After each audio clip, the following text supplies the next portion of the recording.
এই এই তাড়াতাড়ি মার কেউ যেন না দেখে। আরে আমাদের বাগানে কিডা আসবে না, কেউ আসবে না, বলা যায়। কায়দা করে দিয়ে নি দাঁড়া। এ কালকে না সব গাছে কীটনাশক দিলাম, আজকে আবার কৃষি কীটনাশক দিচ্ছি। ওরে তুই ব্যবসার কি বুঝিস, তুই তো এবার নতুন। হ্যাঁ নতুন ঠিক আছে, তা প্রতিদিন এভাবে স্প্রে করলে পুঁজি পাটা কিছু থাকবে না? আরে তুই পুঁজি পাটা চিন্তায় আছিস, অধিক লাভের জন্য তো এই কাজ করতেছি। অধিক লাভ মানে বুঝলাম না। আর লিচু গাছে ওই হাতের স্প্রে দিয়ে কেউ স্প্রে দেয়? বড় একটা মেশিন এসে দিলেই তো হয়ে যায়। আরে পাগল, এত কষ্ট করে কেন স্প্রে করতেছি? কালকে জাদু দেখতে পারবি। জাদু দেখবি? জাদু জাদু 3 জনে 3 লাখ টাকা ব্যবসায় খাটাইছি, সবার আগে বেচতে না পারলে হবে? এই দাঁড়া, সবার আগে ফল বেচবি মানে? ফল পাকার আগে বেচে দিবি, দাম পাবি ওই ফল বেচে।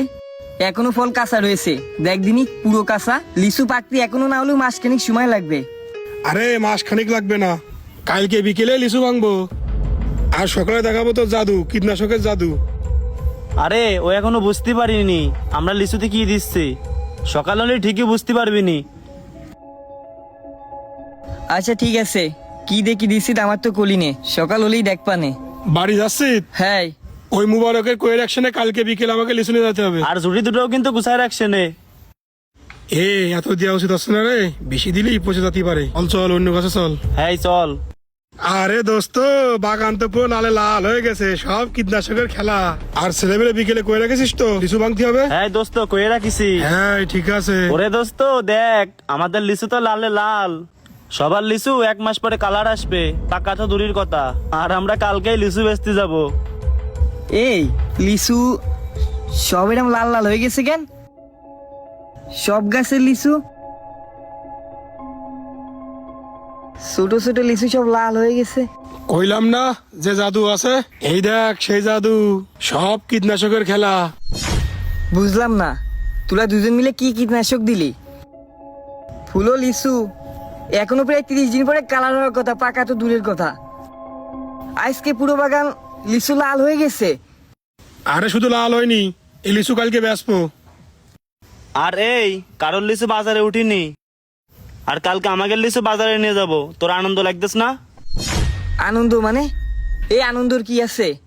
তোরা সত্যি করে কত লিচুতে কি দিছিস? আচ্ছা তুই তো আমাদের পার্টনার, তোর সাথে তো বলাই যায়। আসলে তেমন কিছু না, শুধু ফল কালার করার জন্য। দেখতেছিস নে, এই তার সরাসরি প্রমাণ। ফুলো লিচু কালার করে তোরা কি করবি? আরে বলদ নাকি তুই, সবার আগে বাজারে লিচু নিয়ে যাবো আর অধিক দাম পাবো। এই ফুলো লিচু তোরা বাজারে নিয়ে যায় অধিক দাম পাবি মানে? ও তো শুধু উপরে লাল হয়েছে, ভিতরে তো খাওয়ার মতো হয়নি। ও আটি ছাড়া কিছু নেই। আরে এত কিছু ভেবে তোর আর আমার লাভ নেই, বড় বাজারে দিয়ে বিক্রি করে দিয়ে আসবো, খাতি পারলি পারুক, না পারলি না পারুক। আরে ও তো ঠিক কথাই কয়েছে, তোর আর আমার ভাবে তো লাভ নেই। 3 লাখ টাকা নিয়ে ব্যবসা লাভিছি, একটু বুদ্ধি না কাটলে কি টাকা উসুল হবে? সবকিছু ঠিক আছে, কিন্তু ওটা তোদের কাছে ঠিক, আমার কাছে না। তাই আমি তোদের সাথে ব্যবসা করব না। তোরা আমার টাকা ব্যাক দিয়ে দিস। এই ব্যবসা করবি না মানে? এই ব্যবসা কাদের সাথে করব? তোরা কি মানুষ? খাবারে ভেজাল দেয় কারা? এদেশের সবচেয়ে নিকৃষ্ট খারাপ মানুষ হচ্ছে খাবারে ভেজাল দেয়।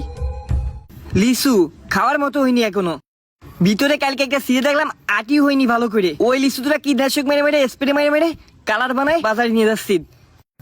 ওই লিচু কি শুধু তোর বয়সে আমার বয়সে মানুষ খাবে? ছোট ছোট বাচ্চারা ওই লিচু দেখে ওর বাপ মার কাছে আবদার করবে, খাতি চাবে। আরো খালি কি ওরা সুস্থ থাকবে? তোর নিজের ঘরেও তো ছেলে আছে না? কি কথা ক ভাই? খাদ্যে ভেজাল দিয়ে হচ্ছে মানুষ নামক অমানুষরা। তোদের কাছে কালকে দুজনের কাছে কতবার জিজ্ঞাসা করলাম যে কিসের কীটনাশক দিচ্ছিস, কেউ একবার কলি নে। মনে করলাম পুকাতে হয়তো আর নয় ফল মোটা করার জন্য দিচ্ছিস, কিন্তু আজকে দেখি তোরা 2 নাম্বারই কাজ করে বসে রয়েছিস।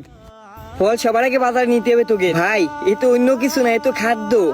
তুইও কিনে খাস, ও কিনে খায়, আমিও কিনে খাই।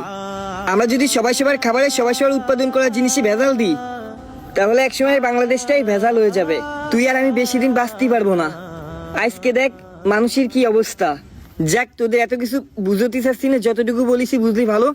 তোরা আমার টাকাটা দিয়ে দিছে নে, আমি তোকে সাথে ব্যবসা বাণিজ্য করবো না। এ শান্ত ভাই, এ আপনি কি? তাড়াতাড়ি বাড়ি চলেন। আপনার ছেলে কিরকম করতেছে কেন কি হয়েছে রে? জানি নে, কিরাম গ্যাস লাগছে। ভাবি কইলো লিচু বাগানে এসে একটা লিচু নিয়ে গেছে। এ দোষ, তালি মনে হয় সকালে আইলো, লিচু কি খাইয়েছে? আমি আমি জানবো কি করে? তুই যে জায়গায় ছিলি আমিও তো সেই জায়গায় ছিলাম। দোষ, দেরি করিস নে, তাড়াতাড়ি যা। আর প্রমাণ পালি তো? অন্যের জন্য গর্ত ঘুষলি, সেই গর্তে নিজেরই পড়তে হয়। এই রে খাবার, খাবারে ভেজাল দিলি, আল্লাহ ছাড় দেয় না। চল চল, ব্যস্ত চল।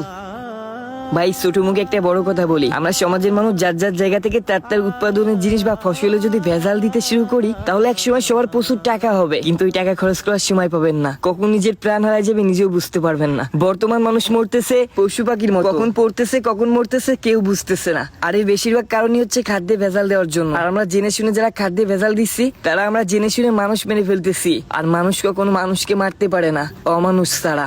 ভাই এই দুনিয়াতে খাদ্যের জন্যই কিন্তু সবকিছু। মানুষের যদি পেটে ক্ষুধা না থাকতো, তাহলে এই মারামারি, কাটাকাটি, চিন্তাই, চামারি এগুলা হইতো না। বুঝে নেন খাদ্যর মূল্য কতটুকু। তাই ভাই জেনে শুনে কাউকে ভেজাল খাদ্য খাওয়ায়েন না, আপনার কিন্তু জাহান্নামেও জায়গা হবে না।